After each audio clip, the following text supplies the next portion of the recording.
반도체 소부장 조금씩 사고 있는 걸로 아는데 네. 반등이 나올 거라고 생각하세요? 네, 당연히 반응이 나올 거라고 생각하니까 저도 하는 거겠죠.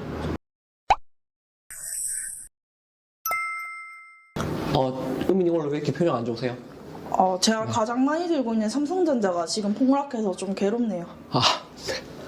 좀 안타깝습니다.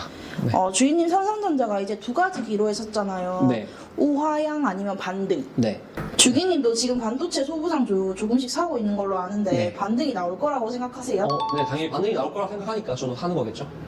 근데 제가 조사해보니까 폭락한 이유가 좀 있던데요? 네, 폭락하는 이유야 뭐 떨어지면 다양한 이유가 나오죠 원래. 네, 삼성전자가 다양한 이유로 반등할 거다 이런 영상들도 최근에 좀 많이 보이는데 네. 주기님은 어떻게 생각하세요? 뭐 다양한 분석들도 하지만 가장 중요한 건 어떻게 보면 심리죠, 심리. 심리를 좀 잘 봐야만 조금 더 확률 높은 쪽에 베팅을 할 수 있으니까 저는 차트에서 그런 뿜어져 나오는 심리, 그런 몹쓸 기운 그런 것 때문에 저는 약간 상승할 것 쪽에다 더 무게를 두는 편입니다.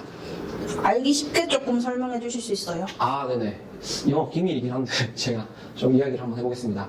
삼성전자 차트를 보시면 이렇게 올라갔다가 이렇게 떨어지고 최근에 이렇게 반등이 나와 주었다가 이 정도점은 이제 못 돌파를 하고 이 근처까지 붙었죠. 붙이고 나서 여기서 빠르게 이제 폭락이 나왔거든요. 지금 이런 시점이란 말이에요. 이런 시점. 당연히 이 삼성전자라는 회사에서 영업이익률도 잘 나오고 돈을 잘 벌고 있다는 것과 그리고 이제 삼성전자의 그런 5년 최저가를 보면 현재 뭐 그렇게 오르지 않았다라는 그런 두 번째 특징이 있거든요. 이걸 이제 전제로 깔고 가는 거죠. 그리고 나서 이제 차트를 보면서 좀 심리 분석을 하는 팁을 좀 이야기 드리자면 만약에 은비님이 삼성전자를 여기 9만 원에 샀어요. 9만 원에 샀으면 만약에 하루는 2% 빠지고 그 다음 날은 또 1% 오르고 그 다음 날은 3% 떨어지고 또 2% 오르고 어떤 날은 또 3% 올랐는데 또 4% 떨어지고 그래서 거의 뭐 일주일에 1%씩 조금씩 가격이 빠진다라고 생각하면 은미님은 약간 손절을 할 것 같으세요? 아니요. 아니면 오르는 날 뭐 2%씩 반등하는 날 추가 매수하고 싶은 생각이 좀 들 것 같아요? 어떠세요? 네, 그 정도로 빠진다면 할 것 같아요. 추가 매수를 할 네. 거. 그래서 딱 이거거든요. 만약에 그 삼성전자라는 주식 일봉 차트를 한번 보고 이야기 드리면 이렇게 올라갔다가 여기에서 희망을 줬다가 계좌 본전까지 만들어 놓고 그리고 다시 빠지고 그리고 또 다시 올라가려고 하다가 또 빠지고 또 올라가려고 하다가 빠지고 이제 이런 식으로 빠지잖아요. 이런 식으로 빠지면 사람들이 여기에서 이제 물린 사람들이 계속해서 물을 타거나 하루에 1%씩 이렇게 떨어지는 느낌이고 시간이 일주일에 1%씩 떨어지는 느낌이다 보니까 손절을 안 하게 돼 있어요. 손절을 안 합니다. 이해되시죠? 네. 그리고 신규로 유입하려고 하는 사람들도 이제 반등 나오나 싶어서 또 매수를 자꾸 가담을 하거든요. 그래서 진짜 만약에 끝을 낼 거고 하락을 시킬 거라고 하면 이런 식으로 심리적으로 계단식으로 빠지게 되어 있어요. 계단식으로 빠져야만 물린 사람들은 이제 손절을 안 하고 신규 매수자들은 계속 매수에 동참하고 이렇게 물량을 팔아야 되거든요. 근데 지금 삼성전자 차트를 보시면 이렇게 그냥 수직낙하를 하잖아요. 만약에 진짜 이 회사를 물량을 다 팔아먹고 싶다라고 하면 이렇게 계단식으로 빠져야 되는데 그게 아니라는 거죠. 그래서 이런 심리를 잘 분석해 보면 이거는 오히려 지금처럼 이렇게 많이 빠졌으면 매수를 하는 게 이런 차트 심리를 봤을 때는 조금 더 확률이 높다. 이렇게 저는 접근을 하는 편이에요. 그래서 소부장주를 조금씩 이렇게 담고 있습니다. 주기님 말씀하신 거 들어보면 조금 새로운 발상인데요? 맞죠.